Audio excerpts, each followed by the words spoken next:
Especially.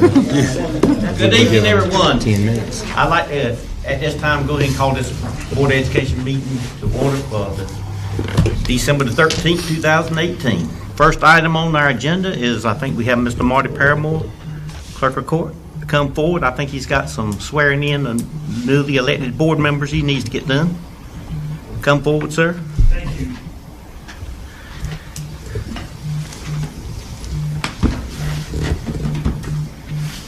Those folks that are, you know who you are, step forward, please. Do we bring our own Bible with us? Or? I've got, if anybody needs a Bible, I have one. You got one? You may have to share, and that's a good I thing. didn't know if we could afford one around here. Budget's tight. That's what I said. I didn't know if we could afford one. Sure. Double hands. Well, we hold them all over. The secret is in holding your Bible.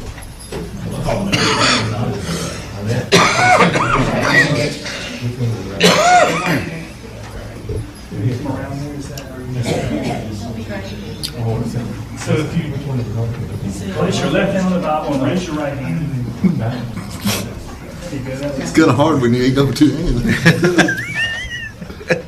Each of you solemnly and sincerely swear that you will support the Constitution of the United States and that you will be faithful and bear true allegiance to the state of North Carolina and to the constitutional powers and authorities which are or may be established for the government thereof, and that you will endeavor to support, maintain, and defend the Constitution of said state, not inconsistent with the Constitution of the United States, to the best of your knowledge and ability.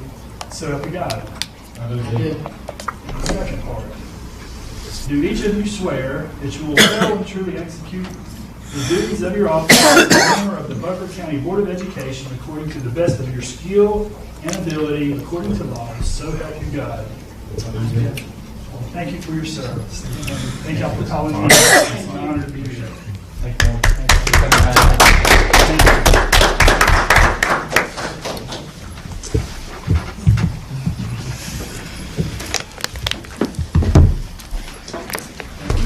Thank you, sir.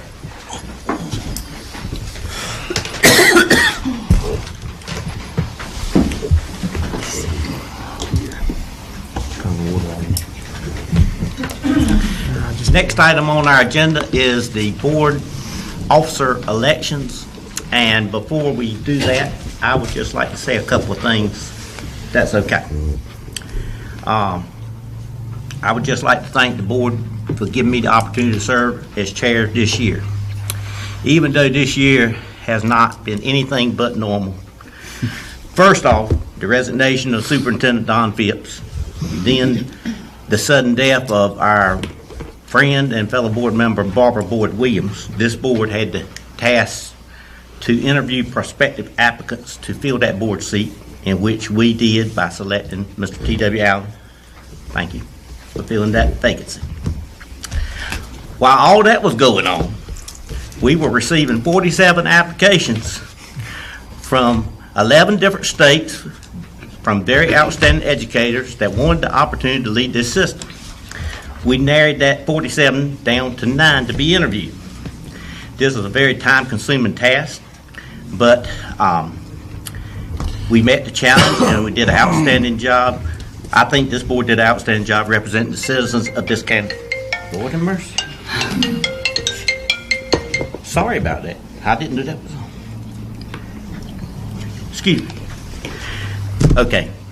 It was a very time-consuming task, but this board met the challenge in picking and representing the citizens of this county, and we finally selected an outstanding educator to be our next superintendent, Mr. Matthew Cheeseman, who will be on board in this county starting on January 2nd, and we want to wish him very, very well in his new job. At this time, I would like to call on Mr. Doon to conduct the elections of board officers. Sorry about that. Thank you, sir. Yes, sir. As you know, annually we elect a chairperson and vice chair, and I have the pleasure of operating the election for chair. First thing I would do is ask for nominations for chairman of the Board of Education. I nominate Carolyn Walker. I nominate Butch Oliver. Okay. Are there any other nominations? Do I have Mr. a, Super, I move that we close the nomination on the said two names. do I have a second? Second. Ms. Booth and Ms. P. All in favor? To close nominations? Aye. Okay. All right. So our candidates are Ms. Walker and Mr. Oliver. All right. All right. By a show of hands, all those in favor of Ms. Walker? By a show of hands, all those in favor of Mr. Oliver? If my math is correct, Ms. Walker has been elected chair. Congratulations. Well, thank you. Thank you. I have big shoes to fill. But we will continue to vote as individual board members, so we all have the same vote and the same amount of power to move Beaufort County Schools forward, and that's what we hope to do. I now want to open the elections up for vice chair. I nominate Michael Bilbrough. Madam Chair, I nominate Terry Draper. Okay. Are there any other nominations? Can I entertain a motion to close the nominations? So moved. Second. All those in favor? Aye. All right. All those in favor of Michael Bilbrough, raise your right hand. All those in favor of Mr. Draper, raise your right hand. My math is like Mr. Jones, 5-4. So, Michael, welcome to being our vice chair. Thank you. Madam Chair, would you like to sing? I would love for you to stay right where you are for the rest of this meeting. Both of Do you want this seat? I mean, you're welcome. No, I'm fine. And had to move the computer. The temperature's just a little bit warmer here. Miss Booth is always cold, so we're going to let her stay right there for the rest of this meeting. And thank you both for a wonderful job. And as Max said, he led us through some troubled waters this year, and we are very, very grateful for that. And hopefully he will continue to help us move through waters that are still moving and still churning. Now I need a motion to approve the agenda. Second by Terry. Okay. All those in favor? Aye. Okay, motion carried. Our next, yes. Oh, please. Yes. Yeah, I just wanted to mention something at the beginning of the meeting, and I wanted, on behalf of the board, offer our condolences to the William Warren family. I think everyone here and probably watching, a lot of them know, Mr. Warren was a board member here for about 8 years, I believe. His son, Tracy, they're very involved in the schools, and his wife, Carol. And I think Mac already mentioned we lost one current board member this past year. Now we've lost another one in the last couple of days. So just let them know we're thinking about them and praying for them, and they'll get through this. But Mr. William was a very likable guy. If you ever talk to him, you just had a wonderful time talking to him. Quite the guy, wasn't he, Mac? Quite Yes, the sir. man. And he served the county well in his role. So want to let them know that we're thinking about him. Thank Yes, you. their family has been a downtown fixture in Washington for years, so our prayers are with them. We're going to move on to our first action item, which is the academic progress presentation. And Mr. Doan, there is an order. Is this correct? There is, so we're going to immediately change that order. Thank you for confusing me. Absolutely. Okay. I'm going to let you tell us All right. what's going on. We actually, we're going to have Miss Gibbs has a band concert tonight, so her colleagues have graciously allowed her to skip to the front of the line and go first. She's also going to set the bar, so. That's right. That's right. So, if you have in your board docs and then also on the screen behind us, you'll see the presentations, and I'll let Ms. Gibbs start from there. While she's getting set up, what you have tonight are the academic presentations from each school, almost every school in Beaufort County. We'll have 3 remaining next week for that meeting. At that time, I will ask for a motion to approve all the school improvement plans. I just wanted to wait till everybody got a chance to present before we did that. So you don't have the school improvement plans yet. You will have them by Tuesday. And then after those 3 presentations, that'll finish up all the academic progress presentations, and we can vote on school improvement plans for the year. Okay? So we're not going to need to vote on this tonight. No, even though it's an there's no action vote. item, we're not really Yes, gonna- that's right. It really should have been no action, my bad. That's what I was wondering. Yep. Public website where I can see it. I didn't know. kind of threw me. It's the same thing on both of them. It was, that's why I was reading and reading there like I was kind of iPad. You know what I mean? Yeah. You're not even listening. That's what threw me a little. I didn't have it linked up to my phone because I don't know what their password is for this thing. Yes. Oh, yes. I don't know. I need to follow more here. Well, there's your daughter. Yeah, she finally got here a little late. Yeah, she probably had shop somewhere. That girl shop somewhere.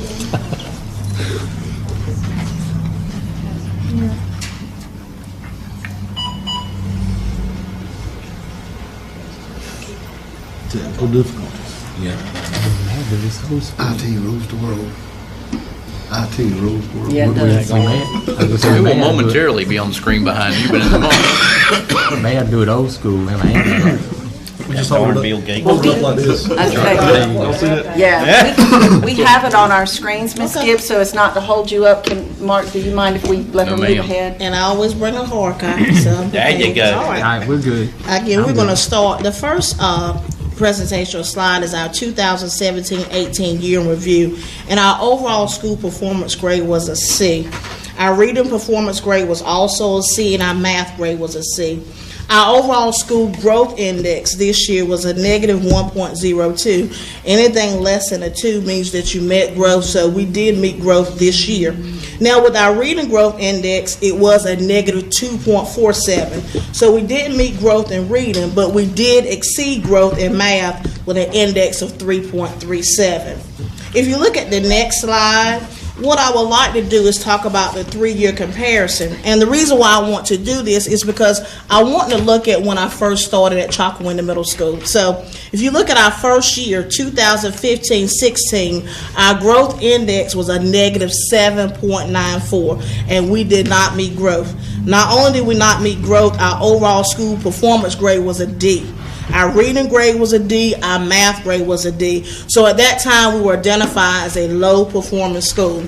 So at that point, we had to have some very, very serious conversations with our staff. We had to make some serious changes. We did a lot of things to motivate our staff, to improve our morale, motivate our students. So if you look at that next year, in 2016-17, we still did not meet growth, but we went from a negative 7.94 to a negative 2.16. So we showed some improvement. Still didn't meet growth, but we're getting there. Our overall school performance grade went up to a C. Our reading grade went up to a C, and our math grade went up to a C. And at that time, we were kind of removed from the low performance school list, was kind of watched. So we had some things that were working, that was progressing, but we didn't meet growth. But if you see in the 17-18 school year what we did, and I talked about that on the first slide, we did meet growth. So I want to show that since I've been at Chalkawinda Middle School, we have made a lot of progress. We still have progress to make, but we are showing improvement. So that's a good thing. When we look at our academic achievements that we have, again, there's a 3-year positive trend over our school improvement progress. We also want to look at the proficiency since last school year that has increased. In our areas of 6th, 7th, and 8th grade reading, the proficiency increased, 6th, 7th, and 8th grade math, as well as 8th grade science. We had 100% proficient in our math 1 end of course test. And when we look at our tested areas according to Beaufort County schools, we were tested in 11 categories, and we were above the Beaufort County school proficiency average in 11 out of 11 categories. We were the highest in the county for our 6th grade reading proficiency at 76.5, and also for our 8th grade math proficiency at 64.6. Also, some other academic achievements that we did accomplish. When we look at how we compare to the state average, 6 out of the 11 tested categories were above the state average. It was 5th grade science, 6th and 7th grade reading, as well as 6th, 7th, and 8th grade math. Some of our other victories that we want to note is that we have improved our school culture and climate. For some reason, I can remember this number. When I first started at Chalkawinda Middle School, we had 14 new staff members, that include administration. So we had some morale issues. So I feel like we have definitely done a good job improving our school culture and climate. I feel like we all have a shared vision. We're all working for one common goal, which is improve student progress. So I feel like we're rowing the same way in the same boat. We provided frequent motivation for our students for academic and behavioral progress and achievements. We started to have some fun at school. The kids need to have fun. I know one year, the first year, if we talked with the students, if they made progress, we had teachers that would do graciously take a pie in the face. I actually took it too. I told the kids the second year, I said if we do well, make progress, they would be able to take me to the wall, and we were taped to the wall. Now this year we haven't decided what we're going to do, but the kids actually came up, and it really motivated the students, so that was a good thing. We had high quality professional development for our teachers because we had Title I funds, so that actually helped us out a lot, as well as being able to have support materials based on Title I funds for math, reading, and social studies. Areas of concern. Our biggest area of concern is still the reading, because we did not reach growth in reading, so that is still a concern. When we break that down, we still have concerns for student growth in 5th and 8th grade reading, as well as student growth in 5th and 8th grade science. We're also concerned about proficiency in certain subgroups, especially students with disabilities. Our student attendance is also a concern. We do have a plan in place where if the students are absent so many days, the first contact is by a teacher, the second contact is by the school counselor, the third contact, I will have a meeting with the parent, the student, to try to see if we can improve those attendance. So we do have a plan in place to hopefully improve attendance. Another concern is retaining high quality teachers in core subject areas, and I think that's a concern at every school. For our school, it seems to be English language arts teachers and exceptional children's teachers. Right now, we just hired a new English language art teacher, so we've had a sub in there since November, and right now we're still looking for exceptional teachers, so that is a concern. And also continued support for our beginning and lateral entry teachers to help them stay in the education profession. Where do we go from here? That is our plan. We want to continue to use our Title I funds to employ a literacy coach. This year we did hire a literacy coach to work on interventions to help students who are struggling with reading. So that was a big part of our money. To strengthen mentoring program in our school with the support of positive behavior intervention and support. Every staff member, including any staff, custodians, is working with a student that we feel like is at risk, whether it's academically or behaviorally. To continue our partnership with the Cornerstone After School program, we have about 40 students that stay after school that works on remediation, homework, STEM, so we're still partnering with the after school program. To schedule teachers in areas where they have strengths based on content. So we've actually changed some schedules with teachers about what they're teaching based on their data and test scores. We do have a flex period at the end of the day, instructional day, where we work on remediation enrichment, about 42 minutes. Usually the first 9 weeks, we do a one school, one book that works on character traits. The second and third 9 weeks, we use the data, maybe NC check-in, I read, to offer tutoring for reading or math. And then the last 9 weeks is total integrate shutdown. So we're remediating for reading, for math, and for science. And also using the data to guide school-based decisions to ensure quality instruction. So we are doing all of that. And that is my presentation. Are there any questions? Very good. Very good. One, Thank you very much. two. Oh, Thank you that's so much. great. Enjoy. Going first was a good thing. Thank you. Yeah. Continue to improve. Yep. Thank you.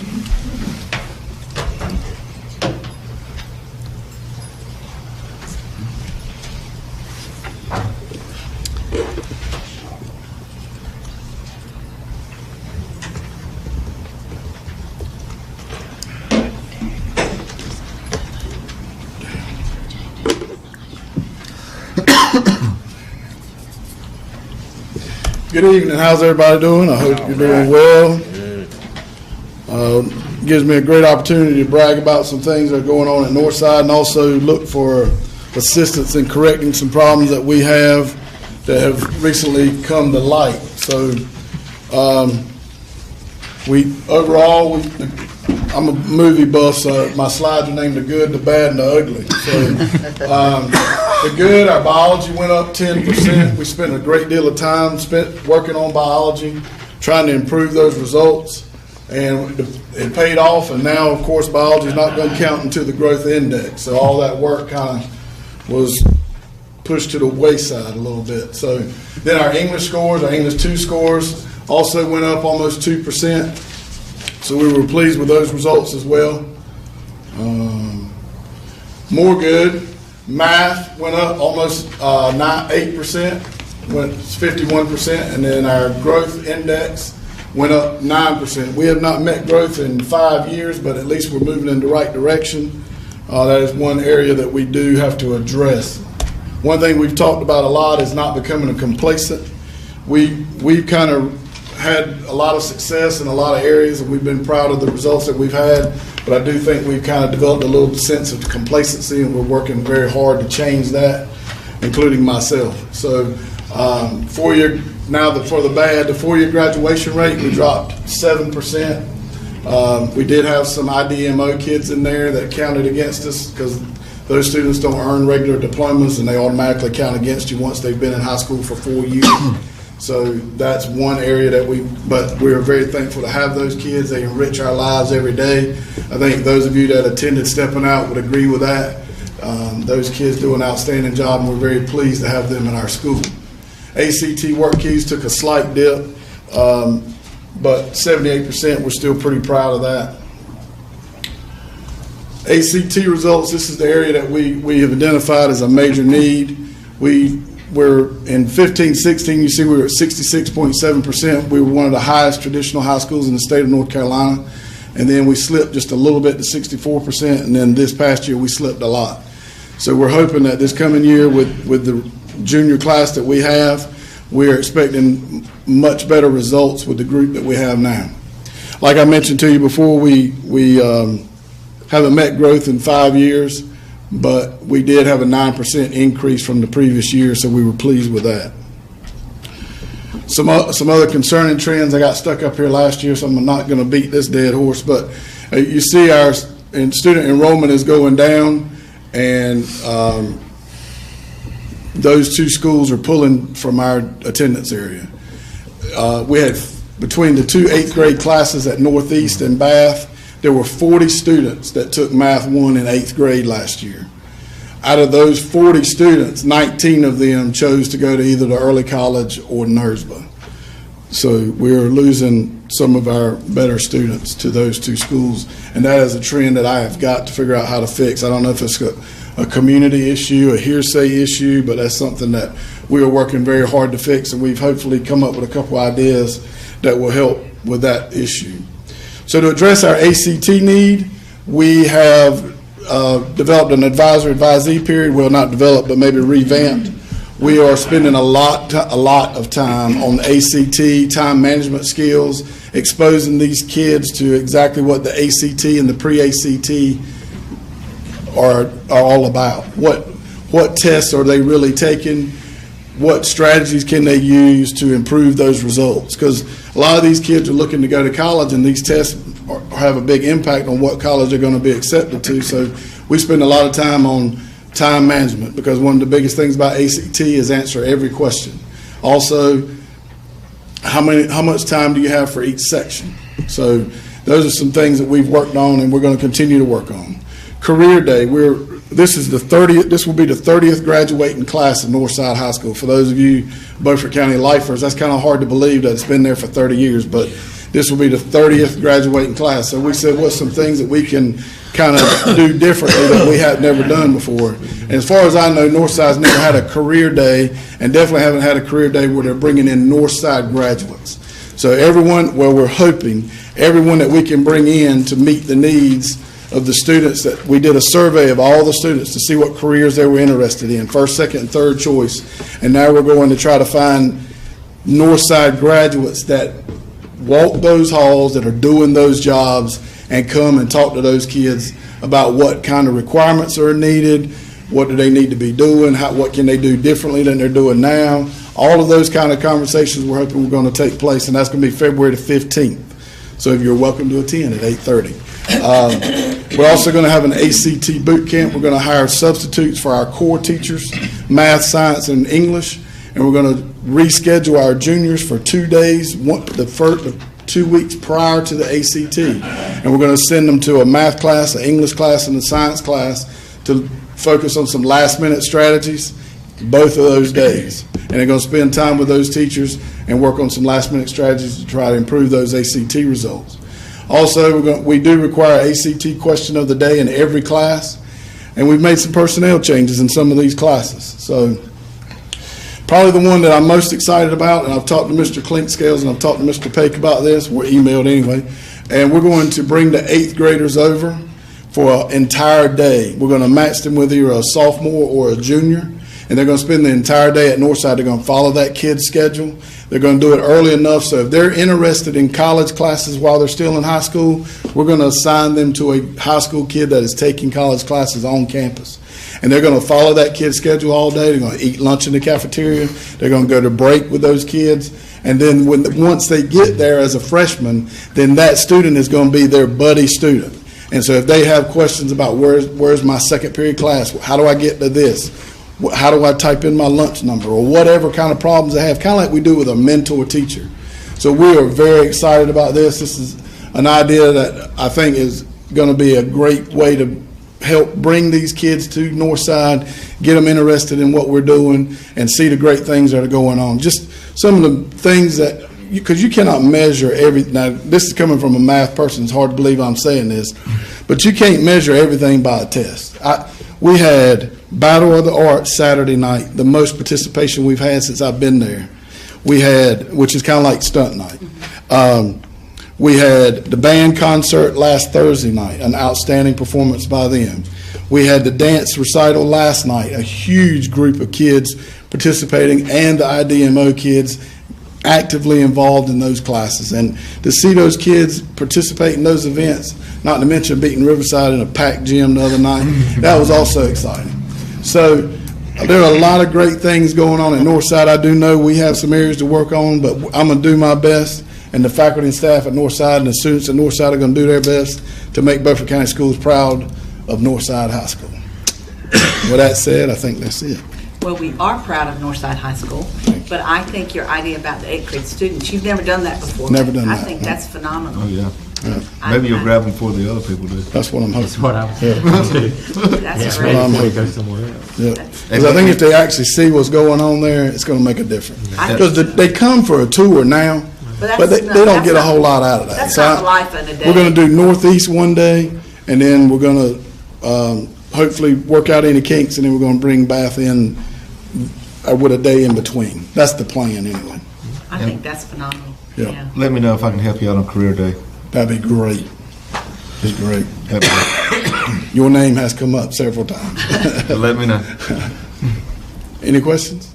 All right. Thank you. You won't let me do it because I didn't graduate from We there. may give him some help on that. I did. I know I'm a year out. I'm like, We may give him help on somebody taking his stupid. That's right. Sometimes.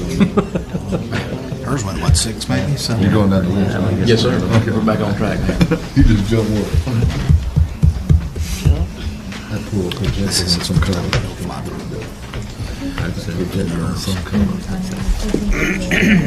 6 o'clock time. Just makes time to fast forward.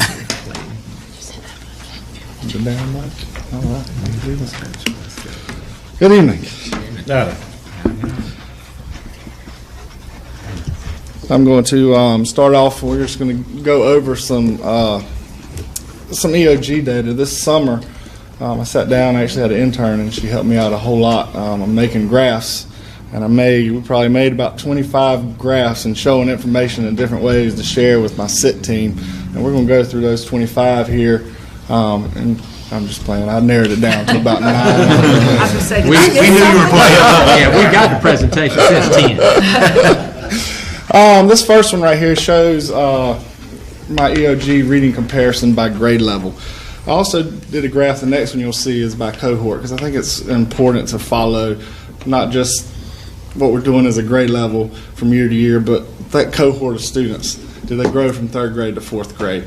If you look at by grade level, we're doing some good things because all but one grade went up.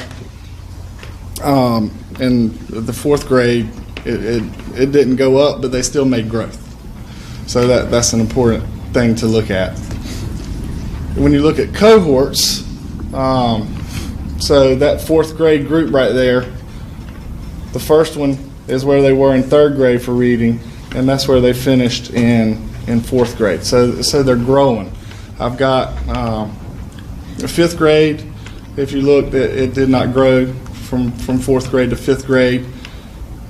I think that's about statewide. I'm not 100% sure what happens in 5th grade if the test is so harder, but I'm doing some research and some things just to try to see what it is about 5th grade and why it's so hard. I also had a new teacher doing 5th grade language arts that came from the high school, and she's doing great things, but it was a big curve for her to go from high school students to 5th graders. And this right here I wanted to do to show where we were proficient with our standards. Okay, and you've got the 3 different strands. You have language, you have reading literature, and then you have informational reading. And what that graph shows us is pretty much across all grade levels that nonfiction text is what we were struggling on the most. So we've got some strategies in place, making sure we're getting some more nonfiction into the students' hands through the library and through Wit and Wisdom, and printing those nonfiction passages that comes with it, and making sure we're doing good instruction there. Our math, this is by grade level. If you look at our math, we're doing good things in math, but math is kind of our weak point. Our reading scores were higher than our math scores. If you look at fourth grade as a grade level, again, just it did not grow. But 8th grade, I was real proud of that, because our 8th grade, if you go back several years, even before I got there, it was low, and it's on a rising trend. So we're doing good things there. And this is by cohort. And again, you look at 5th grade. Well, I don't know what it is, but we're going to figure it out. We're doing some good things all the way across the board. And this is our standard comparison. I got 2 graphs here. One's 3rd through 5th, and then I have a 6th through 8th one, because the standards change a little bit. And again, this is just like reading, so that we can possibly look and see what standard going across the board are we not meeting. And then we really looked at these graphs as a sit team and just discuss strategies and what can we do to hit these standards that we're a little low on. And there's your 6th through 8th grade. If you look at number systems for 8th grade, that's 9.1% proficient. But if you go look at how much of the test that is, this amounts to like 2 questions. So if a student gets 1 right and 1 wrong, they're not proficient in that. So it's really not tested in 8th grade for number systems very well. This is our EVOS growth. It's a 2-year comparison. Your first 2 bars are for all growth. So the year before I got there, we did not meet growth. That's that red bar going all the way down. And last year, we went to a positive 1.23.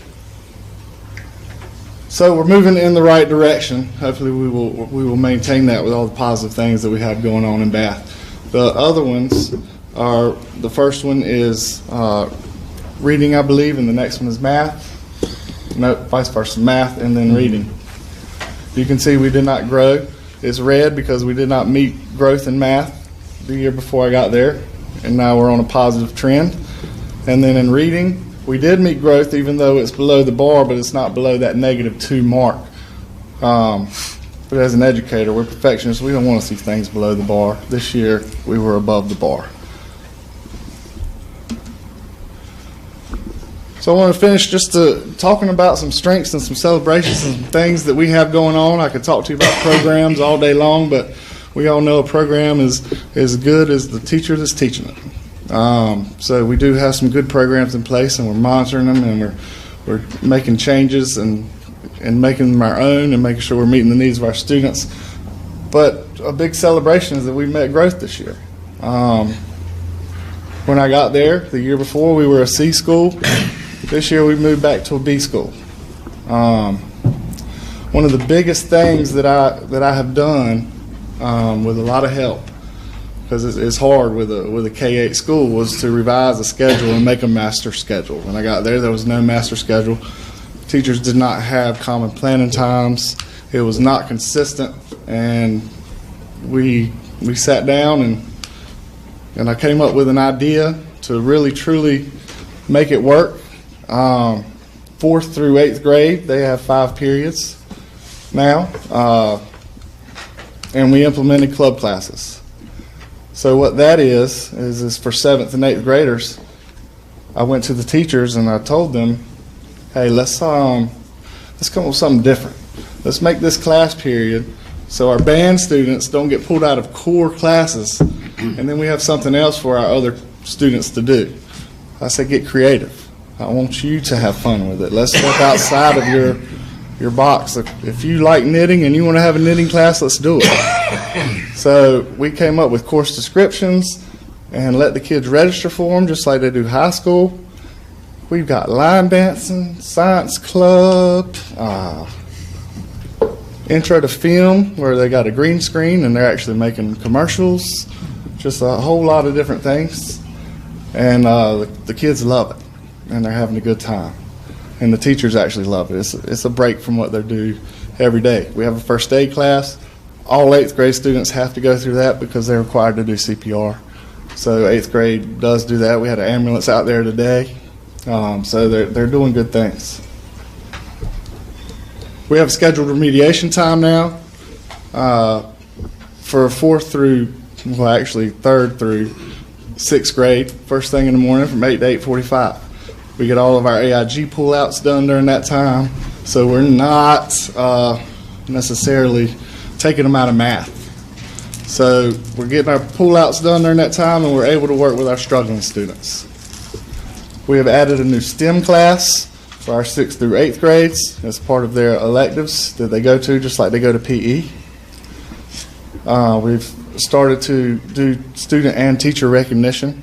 So we have recognition ceremonies for AB Honor Roll and Courage Awards each 9 weeks for the student. And we do a Pirate of the Month. 2 teachers get a trophy that we pass at our staff meetings. They're actually bobbleheads. They're kind of cool. We have PBIS is going really well.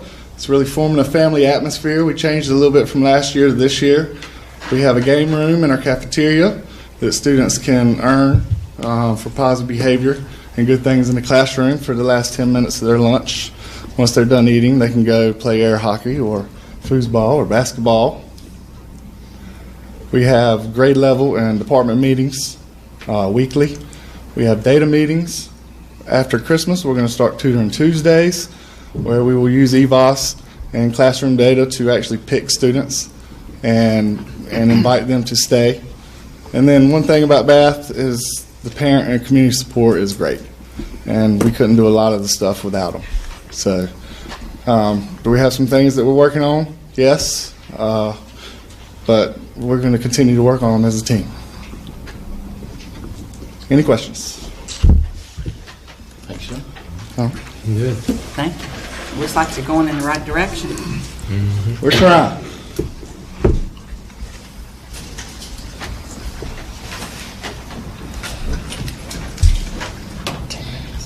Am I recording or do I just hit that? Good evening. Good evening. Okay, the first few slides you're going to see, that's just us. The next talks about how we're made up, pre-K through 4th. I do this every time just to kind of show you where we are. Everything's the same except we do not have 3 reading teachers anymore. Because of cuts, we only have 2, and that 3rd one had to go into a classroom. Our classroom initiatives are the same. We have added iReady, which is a county initiative that we use for our core, for our diagnostic screener. Wit and Wisdom we use in kindergarten. 1st grade is doing a little bit of that this year, along with some other resources, as well as 4th grade. These are interventions that we use each year. We're continuing to use our tutors in 3rd and 4th grade. Our encore teachers, which is art, music, PE, and the computer lab, we pull them when they do not have a class and they are assigned 2nd, 3rd, and 4th, and they go and remediate. We also have some parents this year who have become very regular in coming and tutoring in the classrooms, which is new for us. Okay, this is where we get into our data. This is our DIBELS data. So these are the results of your kinder, 1st, 2nd, and 3rd. DIBELS composite proficiency starting from 2012 to 2013 all the way to last year. That's your first group. We're always above 80% there. DIBELS are your first sound fluency, being able to use those strategies when you're reading, sounding out the words, chunking the words, those things, the things that you have to know to be able to read. The other side to the right, that's your TRC proficiency, and that is when you're required to read a book and then retell the book. And you also have to do written questions to the book. Now, when you're in kindergarten, you're on grade level when you get a D. You don't start answering written questions until you're on an F for this data.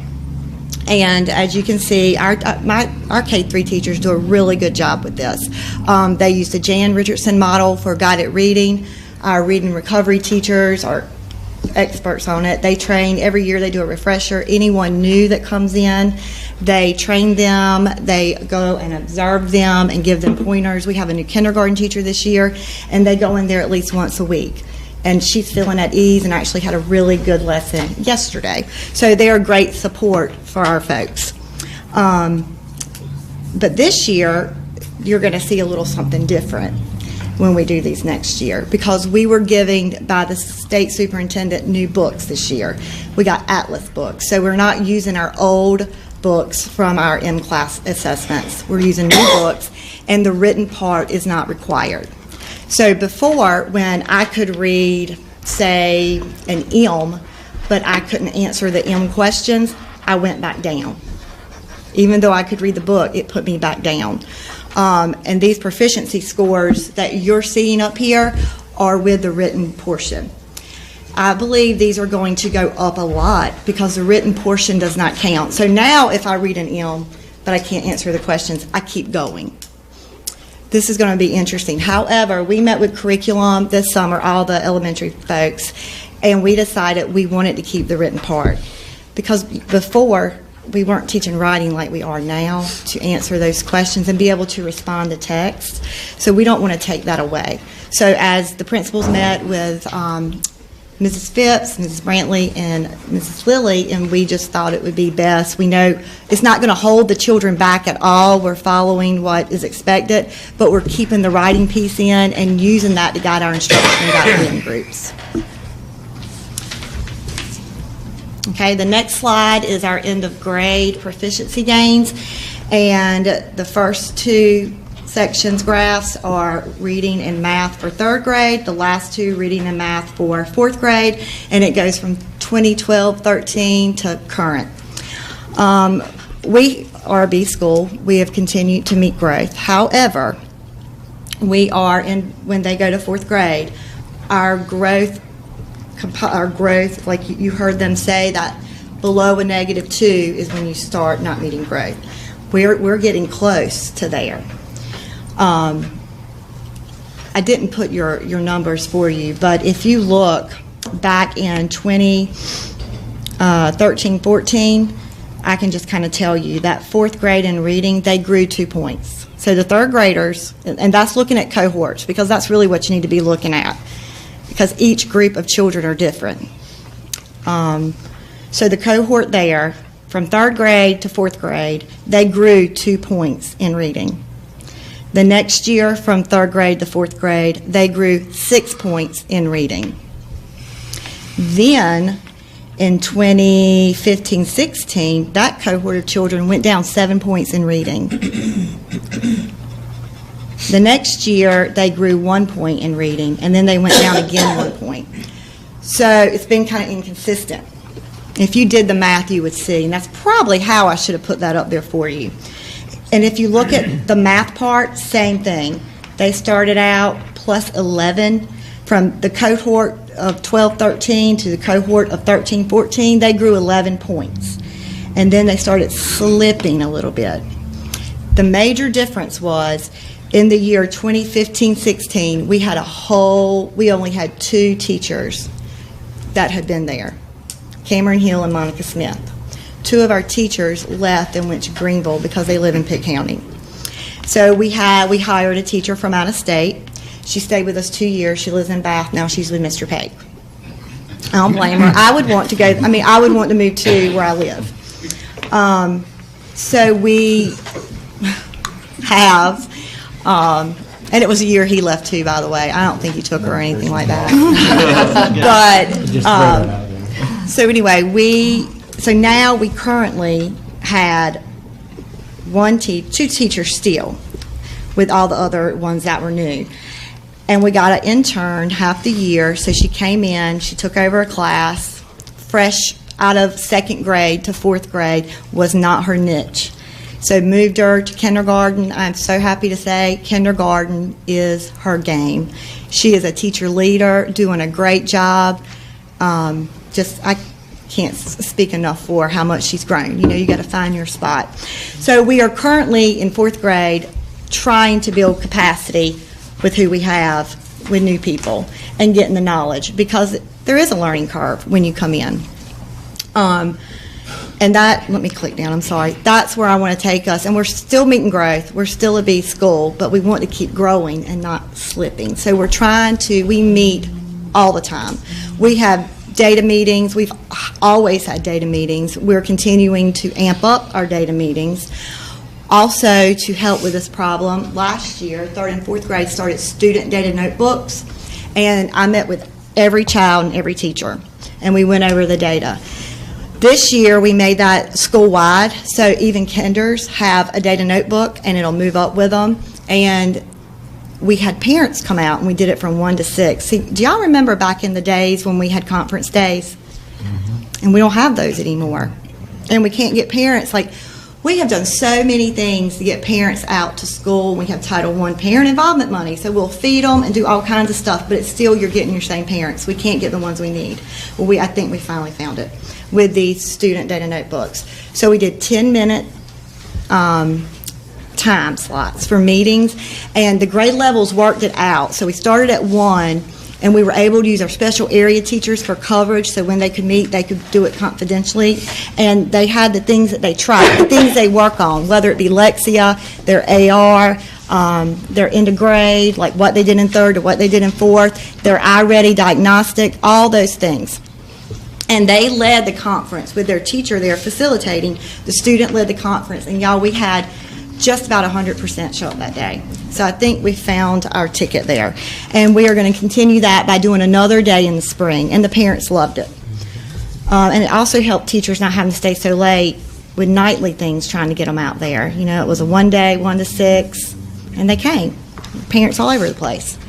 So that's one thing we're doing. Also, we are planning, looking at the way we're planning, because we have 3 BTs in 4th grade. They need a lot of support.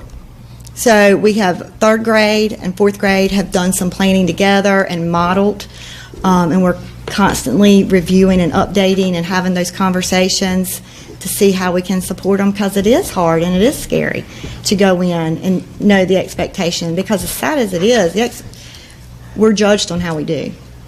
And you try not to harp on that, but everyone knows we're judged on how we do. We have implemented peer observations. This semester, they go and we assigned someone for them to observe. They fill out the sheet, and it's, what did I see? What can I use in my classroom? What questions do I have? That's been great. So they did that, and next semester they pick who they want to do. We always talk about doing these little educational rounds, but you get so caught up in life, you don't do it. So we put it on the calendar. We're also doing vertical planning with the grade below, the grade above, which also incorporates with CMS. We're planning with the 5th grade teachers. That's been great. Our reading specialists, instead, they used to just work up till 3rd grade. But we saw a lot of growth with those kids that they worked with last year, and we moved them to 4th grade. They're also working with 4th grade now, which took some support from the 2nd grade teachers, but we're having to fill in some areas. We were able this year, our celebration was we sent our new people that we had gotten since our RCA trip, we were able to send them to RCA. Let's see, another struggle that I don't know that we'll ever get over, y'all, is we do not have an AIG teacher. We haven't had one since last year. Our teachers, they do extension activities, but it's still not the same. They have a lot on their plate. My kids that are identified AIG, or the kids in the lower grades that could go out to get some enrichment, they don't get that anymore because we don't have anyone. And we did share that person with CMS, so Ms. Gibbs doesn't have anyone either. And we would love to have one. Brave of the Month, this is a way that our teachers, kind of like his Pirates of the Month, we nominate each other, and we read it out, we make a big deal about it at our staff meetings, and then one is chosen for Brave of the Month. If you follow us on Facebook or Instagram, you saw Coach John Lampkins was our Brave of the Month this week. We did that on Monday, I believe. And then everyone gets a little gift. Pre-K. And this goes away from testing, really. But pre-K, we have 2 classrooms, and they go to kindergarten. And we know that children qualify for pre-K because they need emotional and social support. But we also want them to be ready for kindergarten. So we've included our pre-K teachers in all of our data meetings and the language that we're using, because they don't get that because they use creative curriculum. And in recent meetings with parents, the comment came up, well, I didn't know kindergarten was going to be like this. So we had 2 dates. We had one in November and one in December where we had pre-K parents come, and they observed in kindergarten classrooms, and then they debriefed with the teachers so they could ask questions. And we're going to do 2 more dates in the spring so they can see how much the kinders have grown, just so they can get an idea and be ready for that change, because it is a big change from pre-K to kinder. And I believe that's all I have. Do y'all have any questions? I'll make a comment. Just real quick. On the AIG piece, that's a piece that comes up when I have conversations with people from the school occasionally. So don't give up on that. Matter of fact, when it's after the first year and we start having the budget discussions, be sure that's brought back up again, especially with our new superintendent, because I think there's going to be some creative ideas kicking around on how to handle some of that stuff. Well, and we have the money for the position. There's we got to find them. Yeah, right. It's been posted since we. We just can't find them, and that's another challenge too. It's just figure it out. Finding some good people. Because that's a segment of students we don't need to let go. Right. And I think one of the things that we're hearing over and over, and we heard this from our principals at the last time there was presentation, is that one of the most important factors that seems to affect data the most is teacher placement. Yeah. And so I applaud you principals, because that is a struggle, because you may have a teacher that's been teaching 4th grade for 10 years and thinks that he or she has found their niche, but as a principal you have to do the hard thing and go, no, you really haven't. And or just to make some changes. Right. To what I think something else could happen here. So I applaud. I know that's got to be tough, but are you trying to show? I'm not trying to do anything. You're doing I just got this new phone, and my watch and the phone are not talking very well together. Got a mind of its own. But anyway, that seems to be an overwhelming struggle for you all. And but I ask you to continue, because we've had some principals that, since they've made these moves, and it sounds like you've found this out too, they have seen success. Mm-hmm. You know, they have seen these teachers take off. So well, and I think also just keeping that open line of communication and interns coming in, because it's just hard to find folks these days. Oh, I agree. But so we're continuing to do that. We're going to find a way to do it. Thank you. You good? New day coming. Yeah. I mean, whatever that means. Yeah. We just we can't give up on it. I don't think you will. I think it's going to be on time. Okay. Can I not follow Alicia next year? Okay. All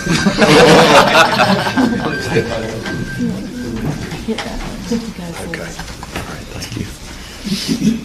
Good evening. I want to first of all start off by just saying how happy I am to be back. I'm really enjoying myself at Southside, and it feels like being at home again, and so I'm happy to be here. Happy to be talking about data and all of those things that most folks probably don't like to talk about. I'm going to start out talking about some results, and I'll go through these relatively quickly. Last year gave me a pretty unique perspective because of coming in at the tail end of the school year. There was no time to go in and start changing things or anything like that, so it really gave me an opportunity to be able to walk and observe and watch and see where I thought the strengths and the weaknesses were and kind of formulate a game plan moving forward. But we ended up the school year last year, and I've given you the 3-year trends here. Math 1, we finished at 51.1% proficient, which was almost an 11% gain, which was wonderful. That was something we were very happy with. English 2, we ended up at 39.8, which was 5.5 points down. And biology stayed about the same, 26.7, and that was a 1-point drop from the previous year. I have to tell you that when I left the school system, the scores were much different than they are right now. I was used to seeing things in the 80 and 90 percentile range, so when I got these scores, I just about had a heart attack. But we're going to keep on working on them. Our ACT score is another bright spot. We did go up 12 percentage points there, so we were at 54%.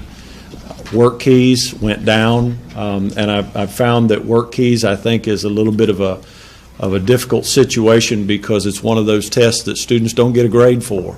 And so oftentimes the students say, well, if I'm not getting a grade for it, I don't really care about it, and so they don't work hard at it. And so this is going to be something that we're going to have to try to move forward on for next year, is trying to make them understand that it's important for the school, and it's important for you down the road. You may earn a credential through this that will help you down the road. So that's something that we've got to work on, is making them understand all of these tests are important. Cohort graduation rate fell 1.7%. But again, here's our positive, that our growth score went up 16.1%. So we made tremendous growth there, and I was thrilled with that. We're going to continue to keep on getting better.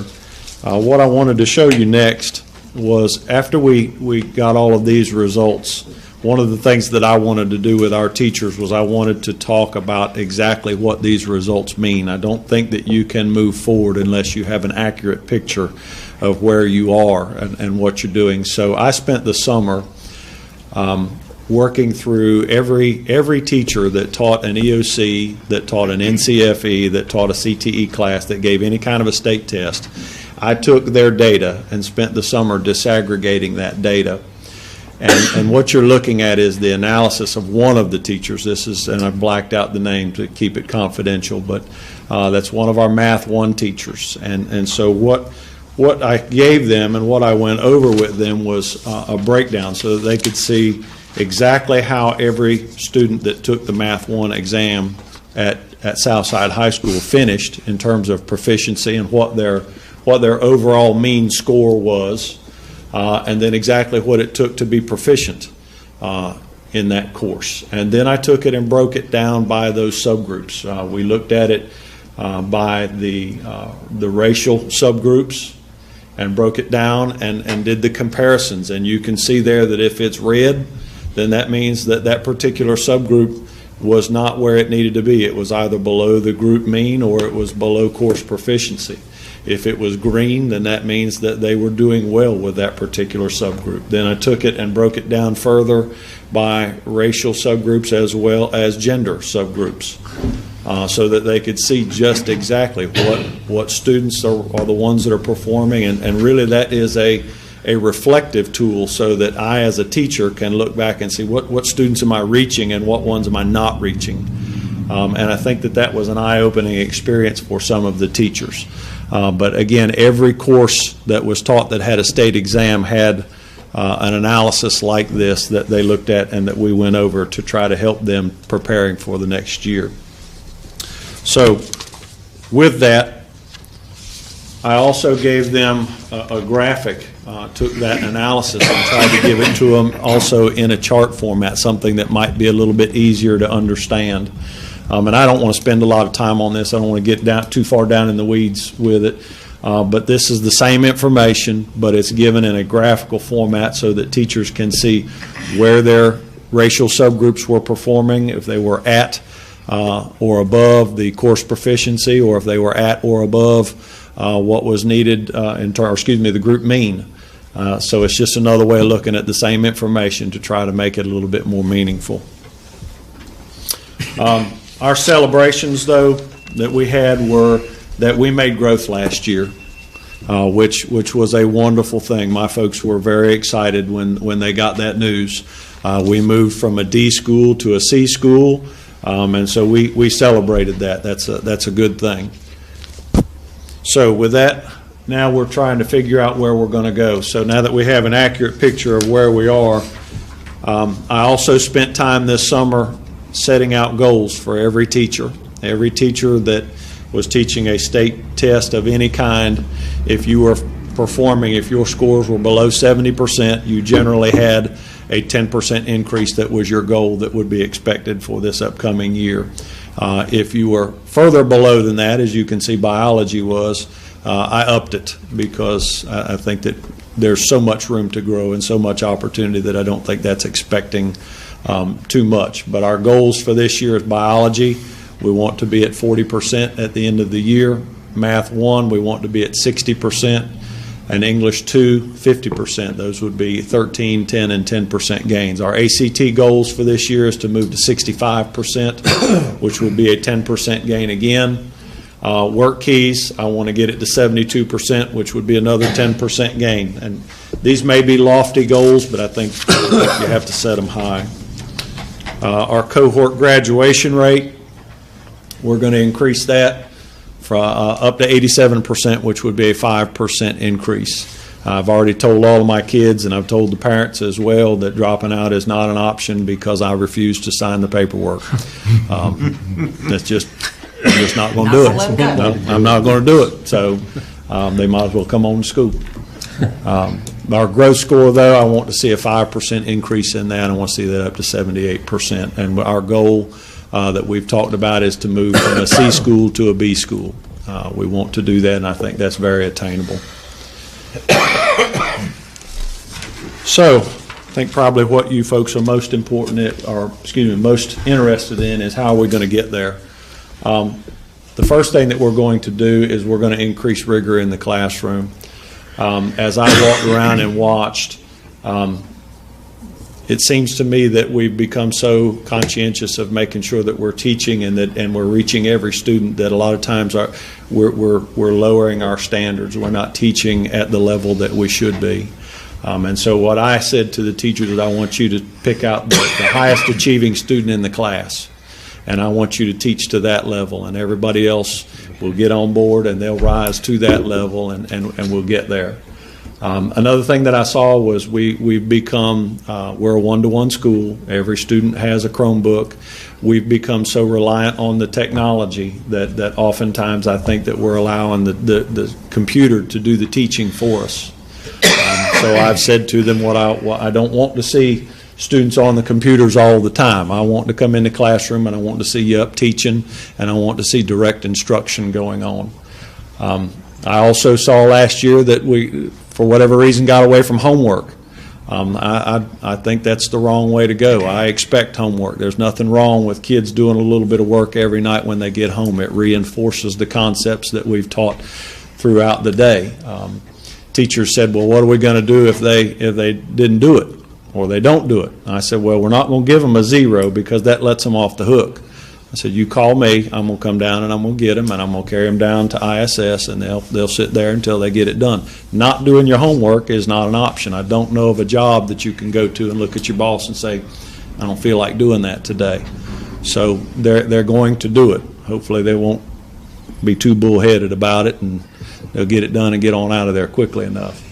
Another big thing that I did this year, and I did this when I was at Southside in years past, was I made all of our EOCs that are standard level EOCs, I moved those to a year-long format. So we are teaching now in the fall to all of our standard level kids intro to biology, and then they'll take biology in the springtime. So it gives us more time to be able to get more in depth and really make sure that these kids are mastering all of these concepts. Brought back the concept of professional learning communities. To me, that's one of the things that I've seen that makes more sense than anything else, capitalizing on the knowledge and ability that you have already within the building. We are also looking at data more than I think my folks have been used to. I have required all classes to develop and administer what we call formative assessments every 4.5 weeks.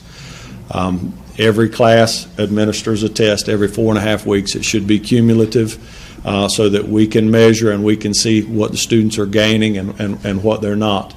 They are required then, I give them about a week's time, they're required to put together a data analysis of how those students did, and I'm going to show you that in just a minute.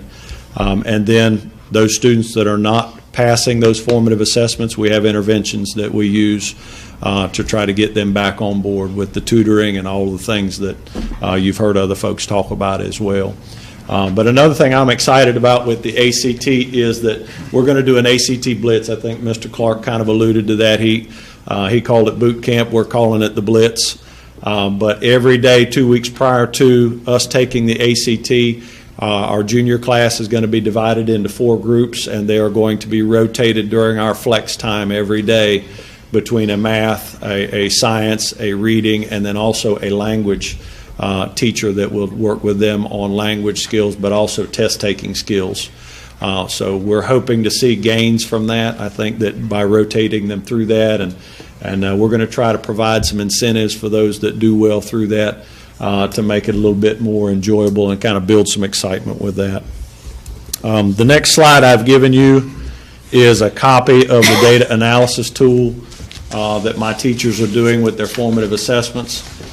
You can see across the top we list off all of the questions that are on the test, and they have to give me the standard that question is measuring. And then I've blacked out on the left side all of the student names down the left side, and then they go through, and if the student got that question right, they put a 1 in there. If they got it wrong, they put a 0 in there. And then you can see at the bottom it starts to total how many students got that question correct, how many got it incorrect, and probably more importantly is the next slide. I asked them to then go ahead and take that information, and they have to break it down and give me the mean for each of their subgroups, so that I know how their various, and they know, more importantly, how their various subgroups are performing on that formative assessment. Then I require them to list out the names of all of the students that score below 80%. I want to know who they are. I want to know all of the questions that were the standards that were below 80% for the class. And then I require them to tell me what they are planning to do to remediate each of those students and then each of those standards for the class.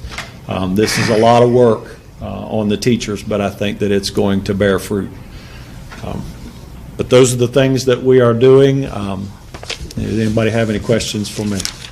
Rick, what's your student enrollment? We're about 420. Okay,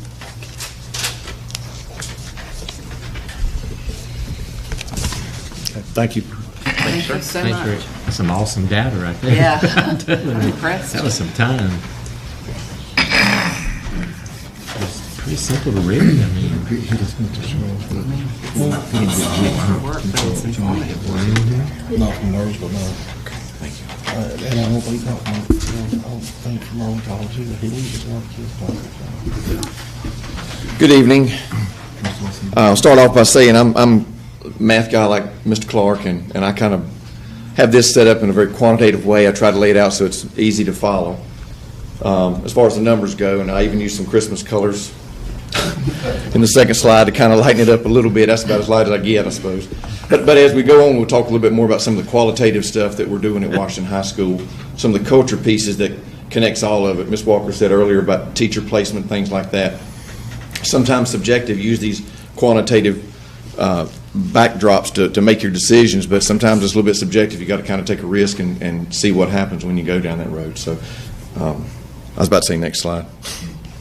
I don't even know where I'm at. Okay. In this first slide, these are our last 3 years achievement indicators. And as you'll see, you can kind of see that first column, 15-16, was my predecessor. That was our baseline. In that next year, that was my first year in place. Kind of watching things, not knowing the teachers very well. I lost 2 science teachers in that summer when I came on board. Had to replace them with 2 lateral entry teachers who worked very hard for me, but sometimes when your experienced folks leave, you have a little bit of a drop, and I think that's what we experienced in that first year.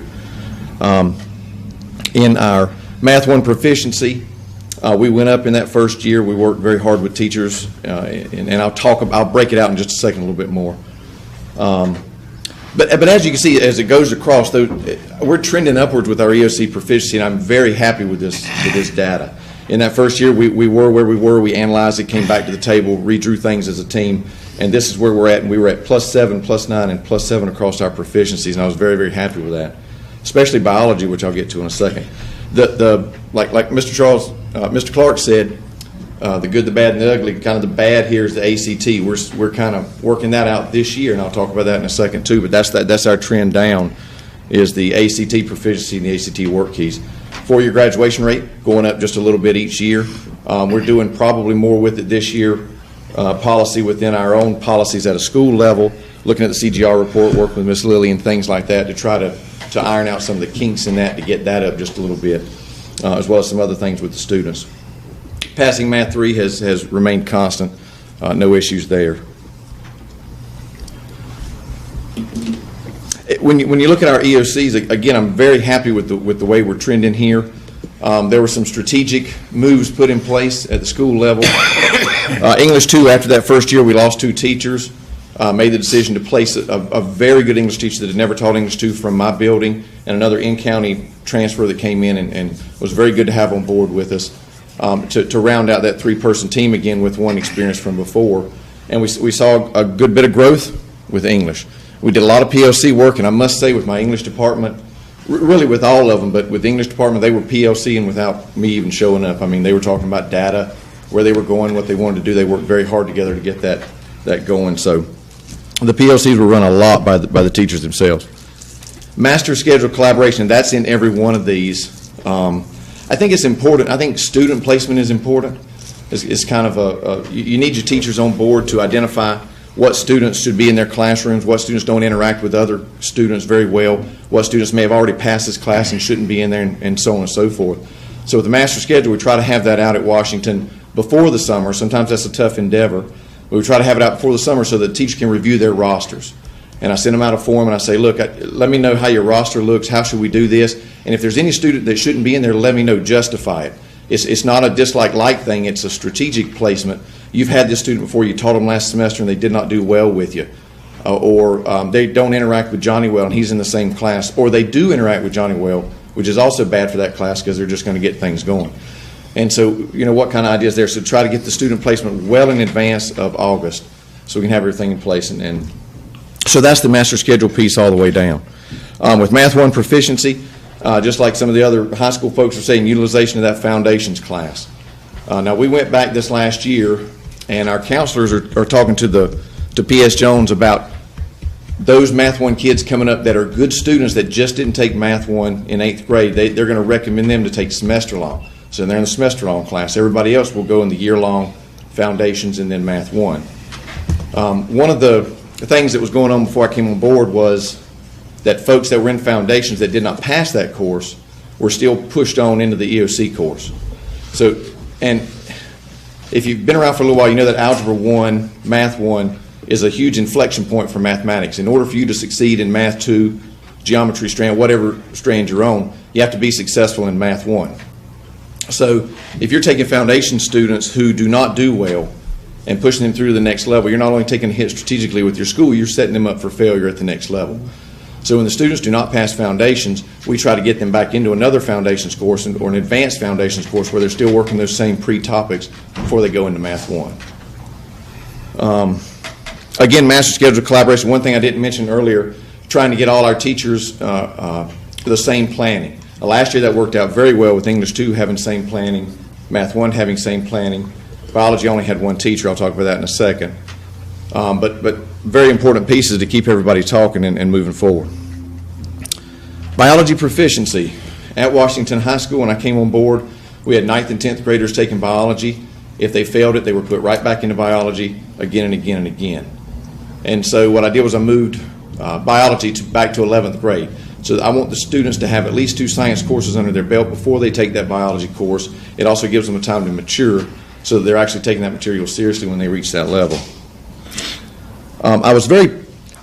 By moving it back to 11th grade for this previous year, we had no honors courses. All of those folks had already taken it. We had only a few sections of biology. So they were all standard courses.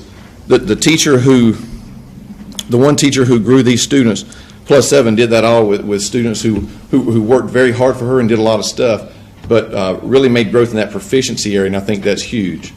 As Mr. Clark said earlier, we don't have. I wish growth for biology would count, but it doesn't count for it. I think we'd had a little bit more there as well overall. ACT. Okay, this is my big. It seems like I've been talking a lot already, but this is my big talking point. ACT has been trending down. We really have not done a whole lot with ACT over the past few years. We've had teachers working with the students in classroom, giving questions. We've done words of the day on the board and little things like that to keep them active, but we really have not taken a sustainable approach to how we're going to do this at Washington High School. As I've talked to principals in the county, outside of the county, and asked them, what do you do for ACT? I get some good answers, and I get pieces and parts. But what we're really looking to build is a sustainable long-term program with ACT, something that not only is for just 11th graders right now, but is for 9th, 10th, moving up into 11th and pushing them forward. When you look at JROTC, I mean, you got ROTC scholarships that are hinging on this, ASVAB correlation.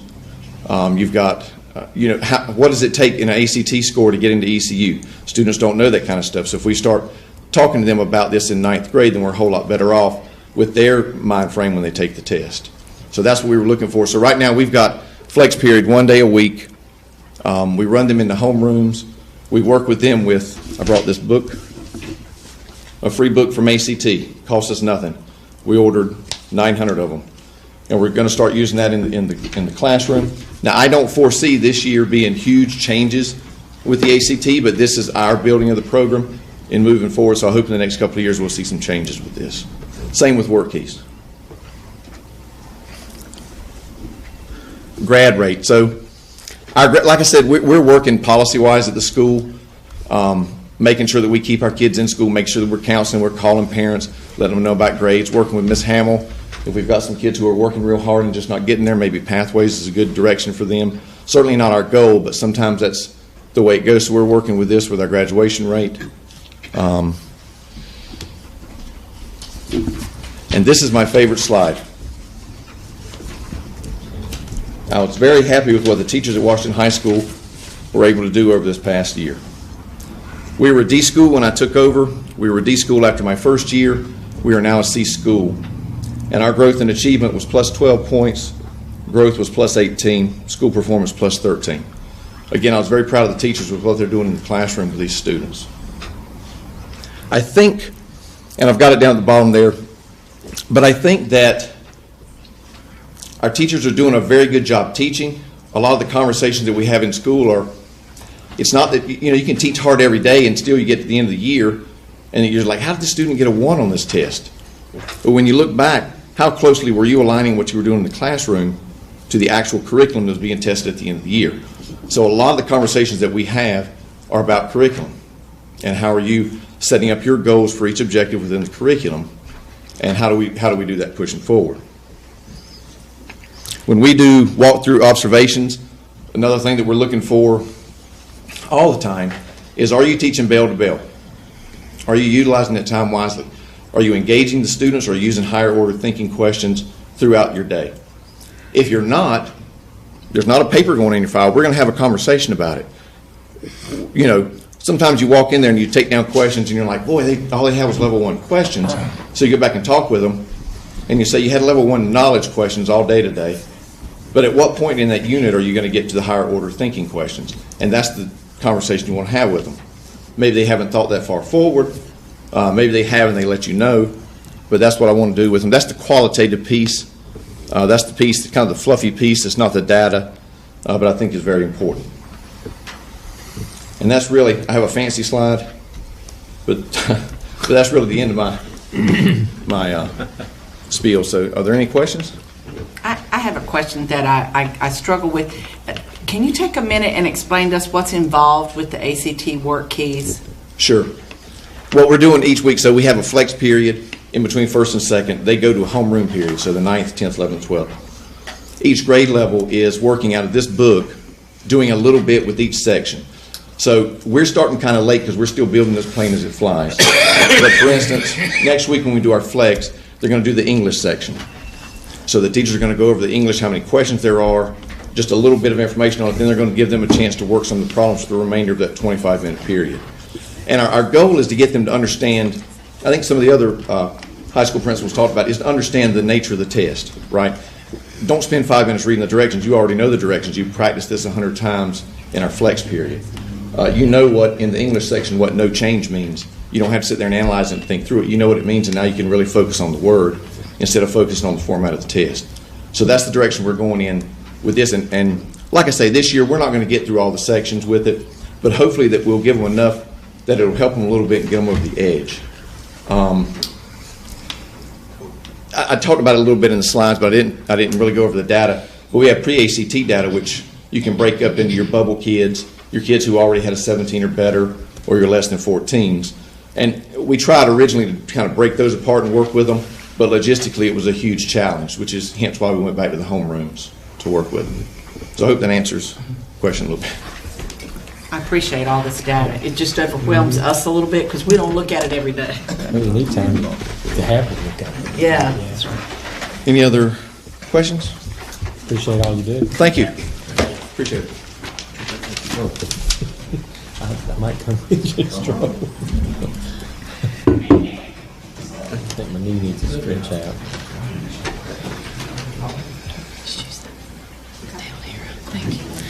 Well, the good news is that now you get a break from the same kind of data because we're measured on a very different scale.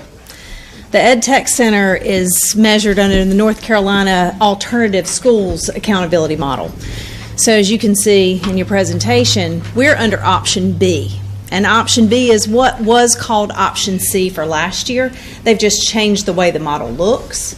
So there are three major components, and the first one is student persistence. And that student persistence says how many of your students are staying enrolled in any North Carolina school. So if they're leaving you or they're being enrolled somewhere else, doesn't matter where in the state, as long as they're enrolled somewhere else. That's 20% of our score. The three major components that make up the second part of our score, which is also 20%, include all of the EOGs, EOCs, ACT work keys, math course rigor, the 4-year cohort, and the 5-year cohort graduation rate. You'll see here, we don't have a whole lot of scores here because if you have less than 10 students, you get an asterisk. If you have 0 students, you have 0 students. This year we have 82 students today. And that is an all-time high for mid-year for Ed Tech. We started out with 60 Pathways students at the beginning of the school year. We have at least a whole classroom full that came from Washington High School. Thank you. You're welcome. Spoiler alert, they came from Washington High School. Swinson and I go way back. So, but with that said, those students are being successful. And you can see from our data that we're all a bunch of zeros there until 2017, 2018, and then you see some growth happening because the school's continually improving. Our ACT work keys and our ACT are really low because we often don't have anyone take it. They've taken it at another school before they got to us, or they're at a freshman or sophomore level and they're not taking it. So, like I said, short presentation. This is where we're working on things. We're providing support and guidance to prepare them for college and careers. I have a lot of new people this year. I'm new. School counselor's new. We had an EC teacher that was new, and she's leaving. We'll have someone new starting in January. Had a new math teacher who's certified and killing it. She's really working hard, doing a great job. I'm super impressed with her. I'm expecting good things from her. We also will have a new data manager starting in January, and we'll have a new facilitator in our distance learning, online, and credit recovery lab. So with the personnel changes that we're having, I think we're moving in a positive direction.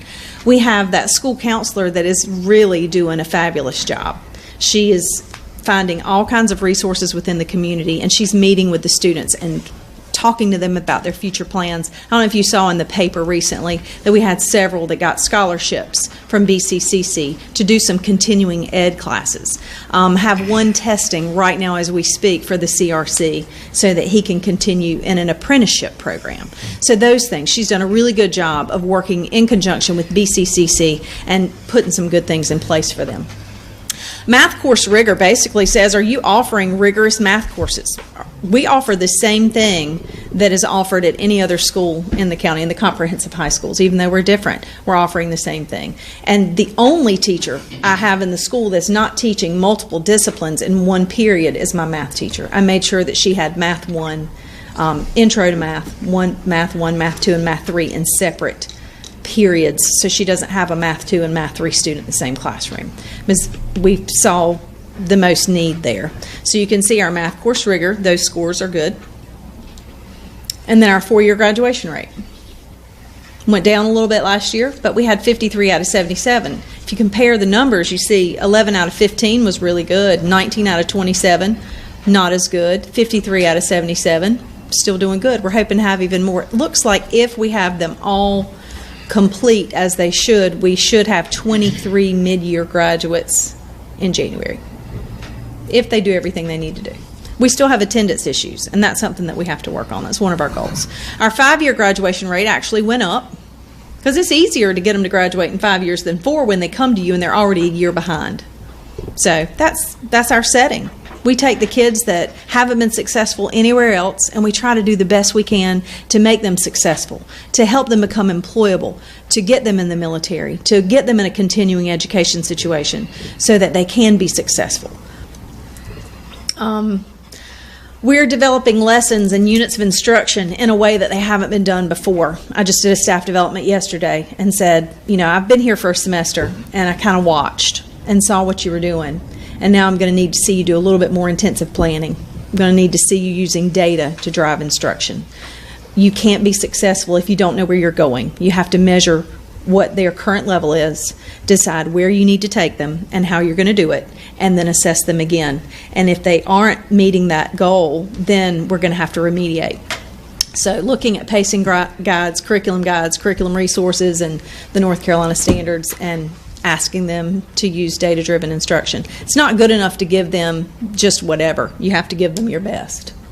So the third of the 3 major components, which makes up 60% of our score, is the school growth. And that's measured using EVOS. It measures the progress on the EOG and the EOC assessment data. And it also generates an index value, which is converted to a score on a 100-point scale for our school accountability. Our 3-year calculation is the current year plus the 2 previous years. Schools using this model often have small numbers of students in a single year and may not have enough data to measure each indicator. So ours is based on 3 years versus just 1 year. So we have enough to make those 100 points available. Our total score for this year was maintaining. So we met growth, which is the good news. And we hope to continue doing that. Maintaining indicates a change between a negative 2.9 and a positive 2.9 compared to the previous year. So the 2014-15 year was the baseline year for us. And we're meeting, which is good. So our school improvement goal that supports this is that we'll develop and implement a consistent, intentional, an ongoing plan to support those student transitions from grade level to grade level, and that we will work with the BCCC for the Career and College Promise courses and also those apprenticeships and continuing education as the students are eligible. So we're giving them every opportunity that we can to work with industry partners and put them in apprenticeships when they're not college bound. Any questions for me? I know you addressed the the attendance policy. Where do you feel like you are in not the attendance policy, but the attendance issues? Where do you think you are on an average day with your attendance? I couldn't give you an offhand percentage on attendance. You think you're getting maybe at least 50%? Oh, yes. I think we're getting at least 50%, because what we have is we have certain students that are only coming for first period, and we have some students that are only there for first and second because they only need 1 credit or they only need 2 credits. Right. And then we have some that finish credit recovery in their credit recovery classes, and we give them an open block. Okay, you're done with credit recovery. We're not going to keep you here all day long and just let you watch the paint dry on the walls. That we just can't do that. So we let them go so they can go to that job, that after school, help their parents, watch the children, see the little ones get off the bus, whatever's necessary. So it's hard to judge based on what you see in a classroom, because our English classes are the best gauge for that, and they are packed full. So I think the kids are coming to school more now than they have been, and we're looking at incentives and rewards. We're doing PBIS. We're a Green Ribbon school from last year, and we're continuing with those PBIS rewards this year, and attendance is part of that. They have to find school fun too. And one thing we're doing next week, if y'all want to see something really fun, stop by. We're doing a Christmas Spirit Week, and they get to dress up like a Spirit Week for next week. So that's an incentive also to come to school and have some fun. We're doing a Decorate Your Door contest for the teachers, and the classroom that has the best one gets a pizza party. Tomorrow we go on a PBIS trip to the movies for any student that hasn't had out-of-school suspension. So we're trying to do everything we can to make it an enjoyable environment, even though it's an alternative school, and there's some kids that are alternatively placed because of their behaviors. When they exhibit good behaviors, we have to reward that. I made parent phone calls this afternoon to say, this student did a great job. She's been coming to school every day this week. She's worked really hard. She's gotten caught up. I call you when she acts up, and I just want to make sure that I'm going to call you when she does a good job too. So I think that's making all the difference. Our morale, the teacher morale, the teacher encouragement piece is really big as well. And so we're moving in a positive direction. Any other questions? No, you got a tough job. We know it. Well, it's tough, but it's fun because you get to see progress, and that's what it's all about. Are we making a difference? Hope so. I hope so too. Thank you.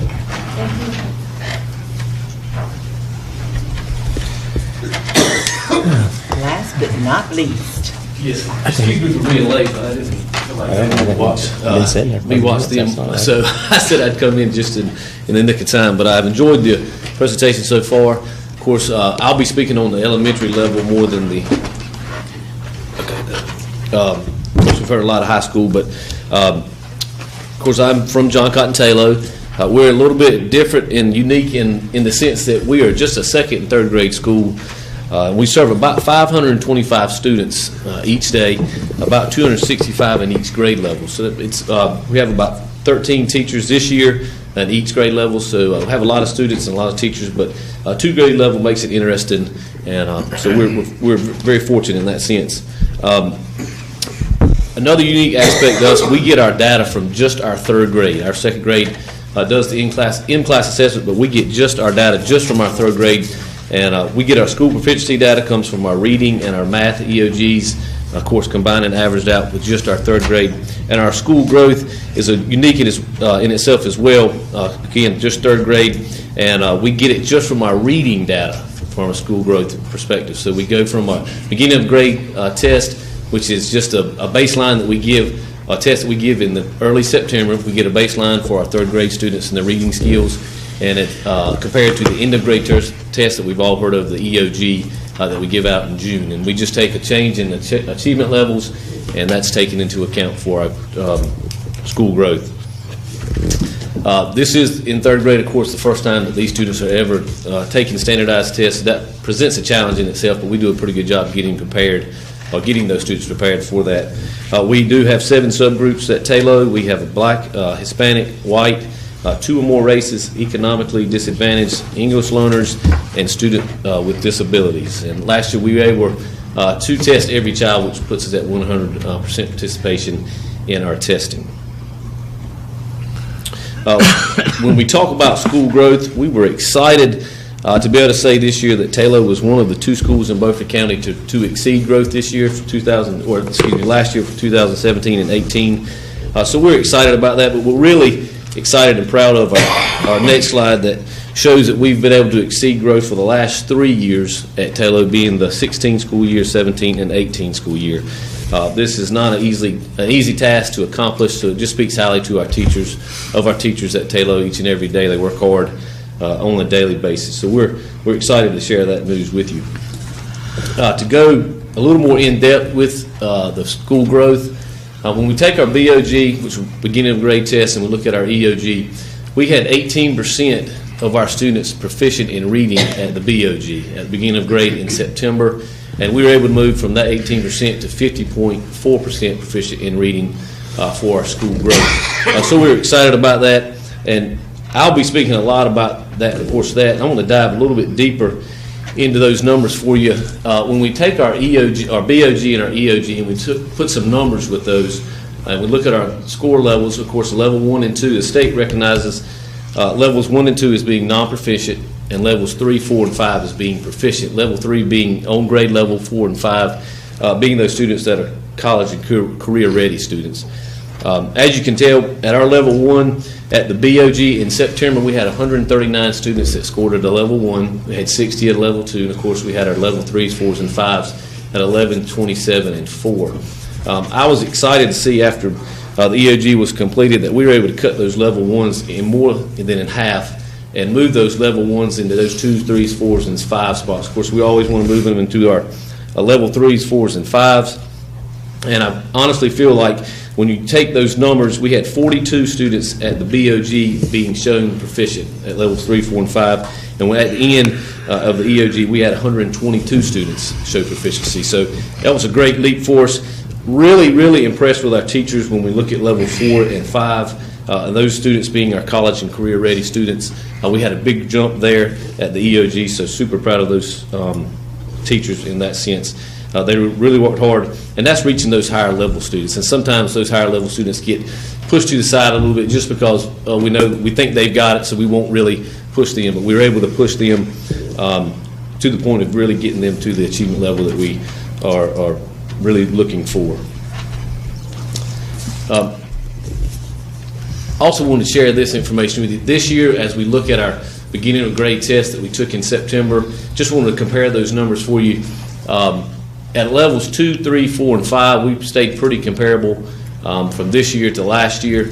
We see a little more increase in our level 1 students this year at the BOG, so we've got some work to do this year that we plan on getting done, but it'll just be, just want to take those. That's 30 more students at the level 1 spot as compared to last year, but with the growth that we're making, I feel like we'll be able to push those students to the 3, 4s, and 5s as well. To move away from school growth and look at teacher growth, we were really excited for our 3rd grade teachers. Of course, we had 14 teachers last year, and each teacher in the school was able to meet growth or exceed growth inside their classroom. So we had 12 teachers that met growth, and we had 2 that exceeded growth inside the 3rd grade classrooms. So super excited for them. When we look at our 2nd grade teachers, we had 13 2nd grade teachers. Now, they are not, of course, evaluated in EVOS from our BOG to our EOG. They are taken from the in-class assessment. We do an EOY to a MOY, which would be a middle year, then to an EOY end of year. And that's how we get their EVOS data for our 2nd grade. We had 13 teachers, like I said, and we had 7 that met growth, and we had 6 that did not meet growth. But we have done some switching around in our 2nd grade staff to hopefully address those situations not meeting growth. As we move on to proficiency, I just put this chart together to show you a little bit of a 4-year trend comparison. Like we said earlier, our 2017-18 school year, we were at 50.4% proficient in reading. And as you can tell from the trend, we are staying right around that 50% mark for our reading proficiency. As you look at our math proficiency, we are able to do 64.7% proficient in 17 and 18 last year. And as you can tell from the 4 years trend that we have been able to increase our scores each year. Noting that in 16 and 17 and 17-18 last year that we were able to retest our students in math. They were not successful on the first EOG math test, that we did retest them. That did give us some help for proficiency. And unfortunately, this year, we're not going to retest those students due to the state changing the test up. So that'll be a little bit of a downfall for us, but we're going to work hard to see if we can go ahead and get that proficiency up before we have to retest. So if you look at the school proficiency as a whole with the math and reading combined, we finished the school year at 57.3% last year, being a C school. As we looked at our data, we looked at our subgroups, of course, and we found that one of the subgroups that did not perform as well as we would like would be our students with disabilities. And so we sat down and thought, what do we need to do, and let's make sure we're doing the right things for those students. Of course, we're going to follow in the goals and service times of all those students with disabilities, their IEPs, which is their individual education plans inside their EC classrooms. We do an AR, which is Accelerated Reader. It's a school-wide reading program that we do, and that helps with students with disabilities as well as our regular students or our other students inside the classroom. And it's a school-wide. They may be reading on the first grade level, or they may be reading on the fifth grade level, but this gives them the chance to read at their level. They read books throughout the day, throughout the week, and take tests on them on the computer. And as they are successful on those tests, they're moving up each time in grade level. So it helps, or in ability level, so it helps them increase their reading as the year goes on. We also do guided reading in both our EC classrooms and our homerooms, regular ed classrooms. We do our web-based iReady, math and reading, and of course they're on those for 45 minutes a week in both reading and math. We do connecting math concepts in our EC classrooms for those students with disabilities. And we just started this year doing our NC check-ins. First time it's ever been offered for third grade, so we're starting that this year. Very interested in that data we're seeing. What I like about it most is we can take those NC check-ins and we can go back and we can reteach from those.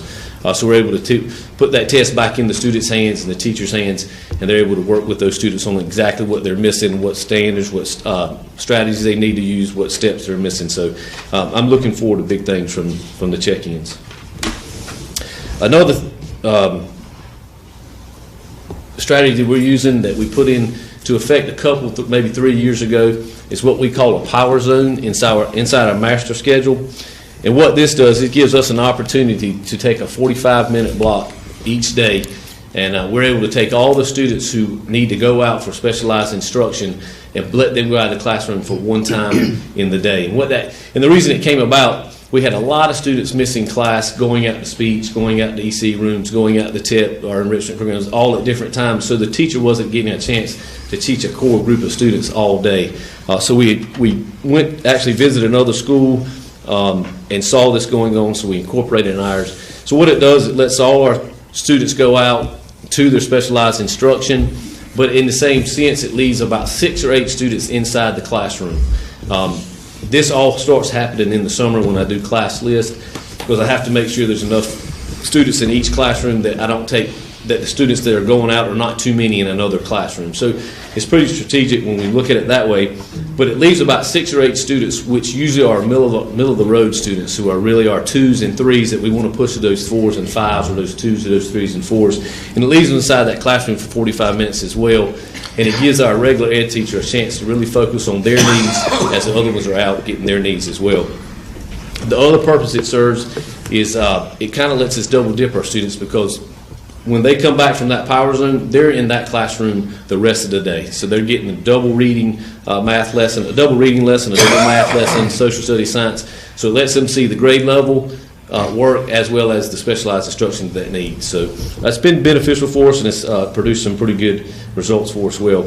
In that same time, our reading coaches take out our students as well, and they're taking out our bottom red students, when we talk about red students being our struggling students in reading, and we're doing what we're calling Reading Horizons. And I'm excited about that program because now Eastern's doing Reading Horizons as well, K2, so we'll do it at K2, and it works on our phonics piece of reading. So we're excited to be able to have that incorporated and have a seamless transition of that coming in throughout the next few years. The next, I just wanted to share this information because sometimes at Taylor we have in the last couple of years have seen some challenging behaviors from some of our students with disabilities as well as our other students as well. And I wanted to share this because we've really seen an improvement through our PBIS program. We incorporated this 3 years ago, and in the last 2 years, we've been able to be recognized as a green ribbon school from the state, and through this program, we've been able to do some different things, and we're really focusing on it, Taylor, rewarding positive behavior, not focusing on the negative behavior. And it's really put a different vibe to our students, a different vibe to our staff. We really celebrate positive behavior through different things, through the PBS reward days and all those kind of things. And I think the next slide here shows how that's working for us. As you can see, in August, which would be the beginning of the year, we're comparing last year's office referrals to this year's office referrals. In August, of course, we had a 1 compared to 4 this year. But if you'll notice, in September, October, and November, our office referrals have come down tremendously. And one of our big movements is, I tell the teachers, these students cannot learn if they're not inside your classroom.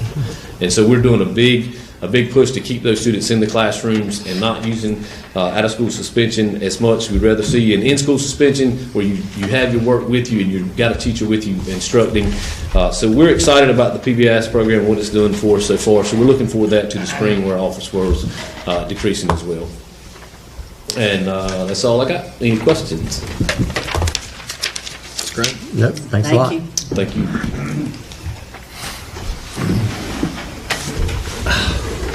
Mr. Dunn. That's the last of the presentation. My goodness. Okay.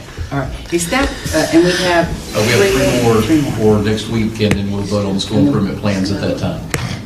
Which 3 do we have? What 3 do we have? Now, Snowden's already been. Eastern. We have Eastern, John Small, and Early College. Yeah, okay. Gotcha. All right. Those are remaining. All right. I would now thank you all very much. And thank you, high school principals that stayed to hear the elementary presentation. I'm sure Mr. Mitchell appreciates it. I now would like to entertain a motion to go into closed session. I move that we go into closed session pursuant to General Statute 143-318.11A1 to prevent disclosure of confidential personnel files under General Statute 1511-5C-321. Second. All those in favor? Aye. Thanks a lot for all that data. I mean, Yes. that's some real work.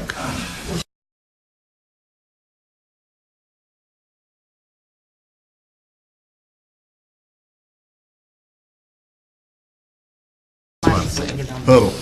All right, we're back. Are we ready? I'm ready to go home. Back in open session, and I need to entertain a vote that we approve our. Motion to approve. I didn't get it out. Second. Thank you, guys. Okay. Forgot about it. All those in favor? Yeah, we had to do that. Opposed? Motion carried. Approve it for the league. Now, if there's, are there any comments, Mr. Doan, that we need to? Yes, ma'am. Just 3 things I want to make the board aware of. 4 things, actually. Number 1, we want to thank E Chevrolet. They donated a 2010 Chevy Aveo sedan to Northside High School auto mechanics program for them to tear apart and put back together, and that was hauled up there this week. So we greatly appreciate Lee Chevrolet donating that. Want to make the board aware that one of our vendors that works with child nutrition, we're going to be starting in late January, early February, offering pizza at Washington High School. And instead of just talking about a small piece of pizza, we're talking a personal pizza on the regular line every day that can be substituted for a regular meal. It would also be free to all of our students. If it works out well, we're going to expand it to more schools, but we're trying it at Washington. So wanted you to be, if you hear kids talking about it, they're not talking about your traditional square slice. They're talking about an actual personal pizza that they can choose as opposed to whatever the lunch item of the day is. If you don't know, there have been some changes to our SRO assignments. Mr. Correa, Officer Correa, who was at P.S. Jones, who still remains at P.S. Jones, but has been promoted within the department. He will actually be replaced by Officer Meza, who was at Washington High School, and Officer Correa will be more of a floating officer, helping supervise all the SROs.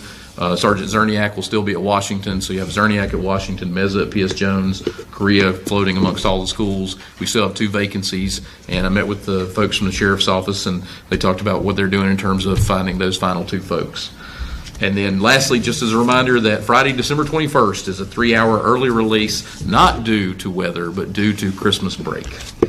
All right, and we will have another meeting on the 18th. Yes, ma'am. Where we will 4 o'clock. start at 4 o'clock. Yes, ma'am. Are there any board member updates? We don't want Make a to motion. set, we want to set dates for January. Um, We at least need to do that. Well, I would like to go ahead and set our first meeting for January, but since Mr. Cheeseman's going to be here on the 2nd, I feel like we need to consult him and make sure, I don't want to schedule a meeting without him, being aware. Well, let me just throw this out here. Did he give you some dates? We will be out of school on the 2nd, 3rd, and 4th, so if we were to meet on the 8th, I don't know that there would be much of an agenda on the 8th. So, because we just haven't, we'll be closed for 16 days counting weekends. So, I my don't assumption think is and I believe Mr. Cheeseman will also be out of town starting on the 9th. So I believe he's available on the 15th. If you wanted to set the 15th and then go figure out the second one from there. Sure. If you want to set that as a tentative date, and I will make a point of talking to him Okay. Before the 18th, so if that we need to make a change, we'll know about it before we leave for break. And for now, we'll keep that time, but we'll entertain, something different later. At 5:30? Yes, ma'am. The 15th at 5:30. Anybody have a problem with that? I might not be here. I have a personal arrangement. I don't know how long it's going to take. But Okay, and I'll know more. He may entertain something different too, but you can just let us know. Anything else? Motion to adjourn. Second. All right, all those in favor? All right. See ya on the 18th at 4 o'clock.